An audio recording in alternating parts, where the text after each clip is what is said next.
Bien le bonjour tout le monde, salam alaikum wa rahmatullahi ta'ala wa barakatuh. Nous avons vu dans le cadre du premier chapitre de décomposition d'une série temporelle en plusieurs composantes, à savoir une tendance et une saisonnalité, qu'il était possible à travers un filtre moyenne mobile extraire la saisonnalité pour créer à partir de séries brutes une série corrigée des variations saisonnières que vous voyez ici. CVS ici, voilà.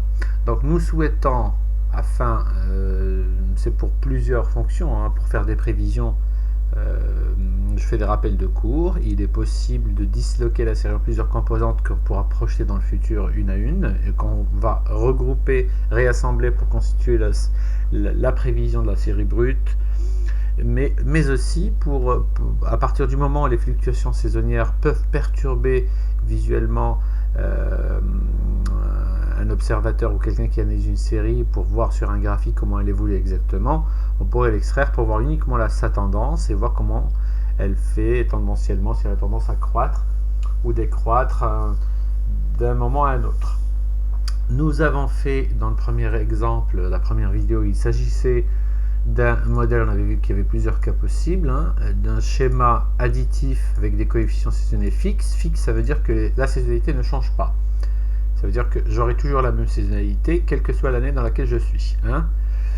C'est le cas le plus courant. Si je mange des glaces tous les mois de juillet parce qu'il fait chaud, j'ai tendance à manger beaucoup plus de glaces tous les mois de juillet parce qu'il fait chaud.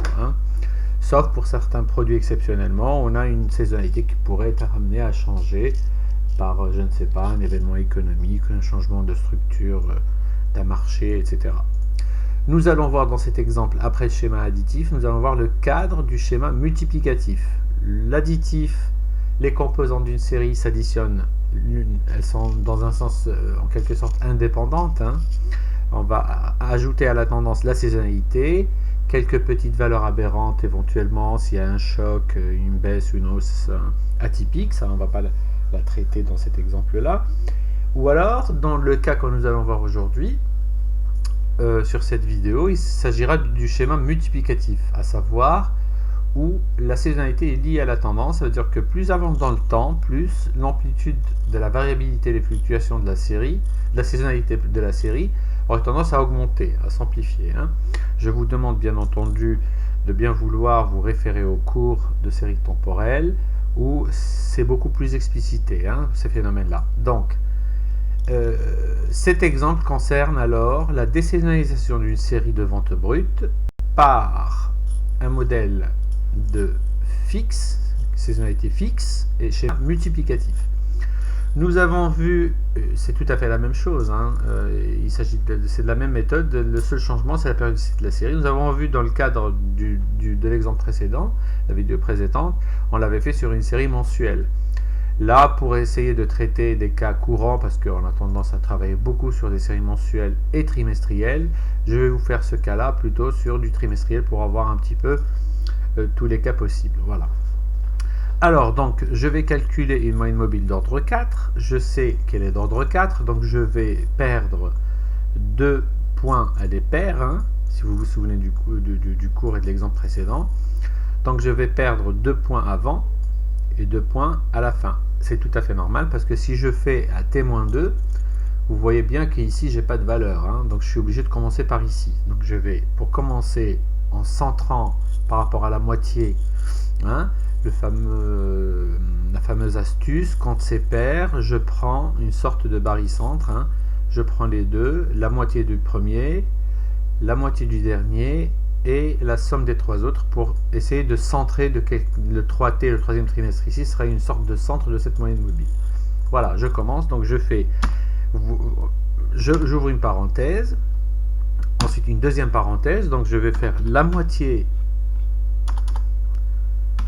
du premier. Alors à chaque fois, donc toujours les allées du direct, à chaque fois j'ai tendance à aller vite, donc je me trompe de cellules et Excel n'aime pas du tout ça, donc je refais, donc je prends la moitié du premier, ensuite suivez bien sur la barre de formule ce que je suis en train d'écrire, plus la somme des trois autres, la somme des 3 autres. Ça en fait 4. Plus la moitié du dernier. Et là, j'en ai 5 effectivement. Hein. Je vais B4 à B8. Comme c'est pas centré, il n'y a pas un montant centré parce que c'est pas un pair. J'ai fait une astuce, c'est que j'ai pris la moitié du premier et deuxième pour tomber sur une sorte de centrage, hein, sur le troisième, vous voyez bien. Donc là, comme je suis sur une série trimestrielle, il y a 4 trimestres dans l'année, c'est une moyenne mobile d'ordre 4, je vais diviser par 4. Voilà. C'est une sorte de moyenne mobile qui bouge, comme son nom l'indique, toutes les 4 fois, hein, tous les trimestres. Voilà. Avec Excel, automatiquement, je vais recopier la même formule, comme ça la moyenne sera mobile d'un point vers un autre, d'un trimestre à un autre. Et là, si je vois, vous allez tout de suite comprendre que là, dans cette formule-là, si je prends le dernier, il y a une erreur parce que il prend la moitié de la cellule B25 qui n'existe pas. Donc, vous voyez bien que ces deux points-là, il faudrait les retirer parce que là, effectivement, regardez, on s'arrête en B23. Hein, le dernier point de la série, on ne peut pas aller au-delà. Voilà. Alors, la différence d'un schéma entre le schéma additif et multiplicatif, si vous vous souvenez, l'additif, on avait calculé un écart, une différence entre la vente brute et la moyenne mobile qui a le filtre. Ici, comme c'est multiplicatif, je vais, comme ça se multiplie, hein, pour retirer quelque chose, c'est comme si vous avez A est égal B sur C. Si je veux calculer B, ce sera B fois C. Hein. Donc, si je veux calculer mon A, je vais diviser B par C. Hein. Hein, c'est trivial. Donc, c'est égal à ma série brute sur laquelle je vais diviser le filtre moyenne mobile. Et voilà, j'ai calculé mes rapports. Ensuite, je vais commencer à calculer mes coefficients provisoires. Toujours, référez-vous au cours et à l'exemple précédent. Vous constaterez que c'est tout à fait la même chose. Ici, ça ne change pas. Je vais calculer, comme il s'agit de S1, donc c'est le coefficient saisonnier du premier trimestre.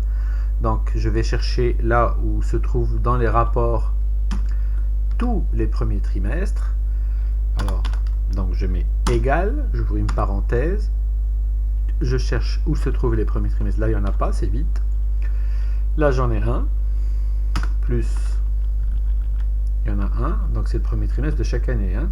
Plus, là, j'en ai un autre. Plus, et un autre ici. Alors, je compte, j'en ai 1, 2, 3 et 4. Donc, c'est la moyenne de tous les rapports, hein, qui est de 4. Voilà. Je peux recopier cette formule, mais comme il y a des décalages parce qu'il y a du vide au début, ce sera erroné. Je vais la corriger par la suite, juste uniquement pour faire vite. Alors là, si je me mets là, il me montre bien qu'il s'agit des deuxièmes trimestres, hein, second trimestre de chaque année. En revanche, si je vais ici, je vois très bien que le troisième trimestre, on voit qu'il y en a un au début qui commence à la ligne 6, alors que la formule a commencé parce que j'ai fait du copier-coller, hein, avec Excel, et donc il s'est trompé. Donc je vais corriger ça, c'est égal à troisième trimestre qui commence en 6, plus, et je vais retirer le D22 qui n'a pas lieu d'être. Vous voyez que la cellule 22 est vide. Voilà. Et là, j'ai toujours 4 paramètres, donc je vais faire une moyenne sur 4. Je vais recopier cette formule pour le dernier coefficient saisonnier et je vois que effectivement ça prend que les quatrièmes trimestres et c'est bon. Là je vais calculer, bon, la somme c'est uniquement pour vérifier, hein. En fait, pour centrer, pour le principe de conservation des aires, donc on va centrer nos coefficients pour qu'ils deviennent définitifs. Donc la contrainte, c'est qu'il faut que dans un additif que leur somme soit nulle et dans un multiplicatif qu'elle soit égale à 100%, hein, donc c'est-à-dire à 1. Donc je suis censé trouver une moyenne égale à 1 quand je vais calculer mes coefficients définitifs une fois les avoir centrés par rapport à leur moyenne. Hein. Donc je calcule d'abord la moyenne. C'est très simple. Des 4 coefficients saisonniers puisqu'on est en trimestriel. Ensuite, bon, il n'y a pas une très grosse différence, hein, parce que c'est des coefficients en pourcentage. Donc là, je dois avoir une sorte de 1% de différence. Mais si je mets un format de cellule à 4 chiffres après la virgule, vous verrez bien que c'est assez... il y a une grosse différence par rapport à une moyenne. 0,056, hein, c'est pas tout à fait la moyenne. Il arrive qu'on trouve des coefficients un peu plus écartés par rapport à 1, mais dans des cas où on calcule des moyennes de rapport, on peut trouver des moyennes très proches de 1 aussi. Hein. Mais il faut faire très attention, il faut quand même calculer cette moyenne et avoir l'exactitude 1 à 100% des coefficients définitifs. Donc je fais égal le coefficient provisoire, le premier, je vais le diviser par sa moyenne.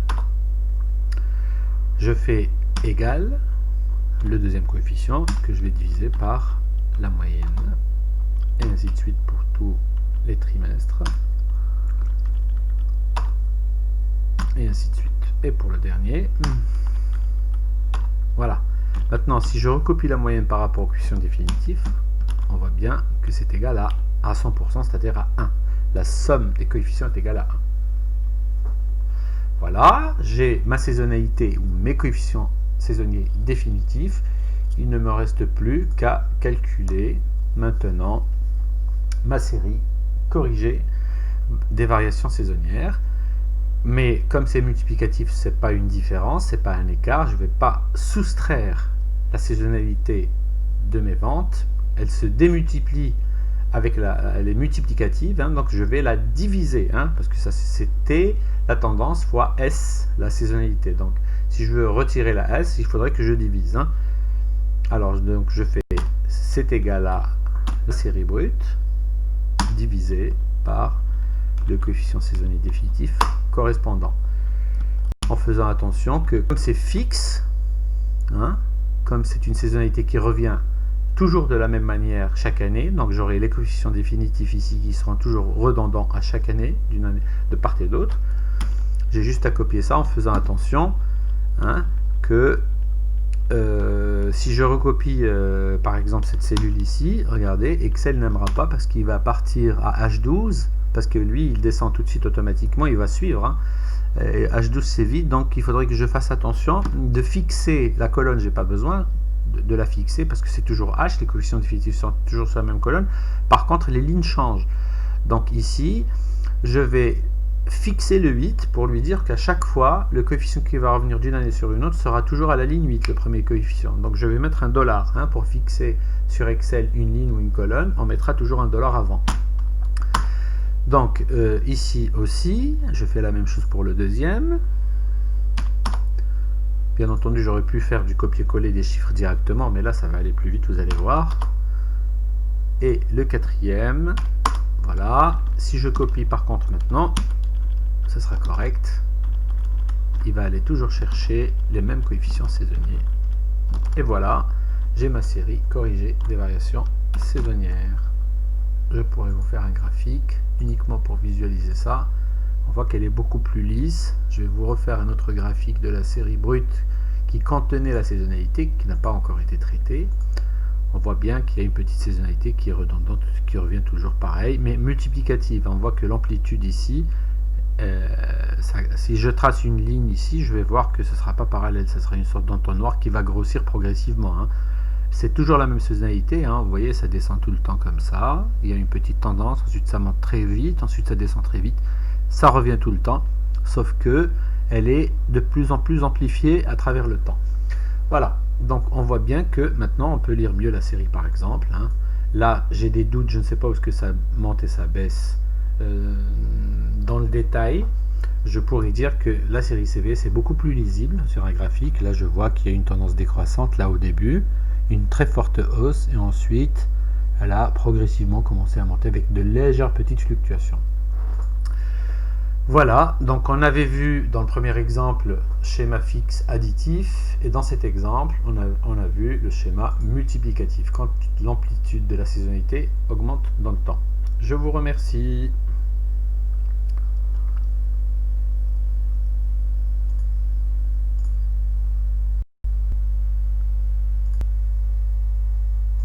Alors je ne sais plus comment arrêter l'enregistrement. l'enregistrement.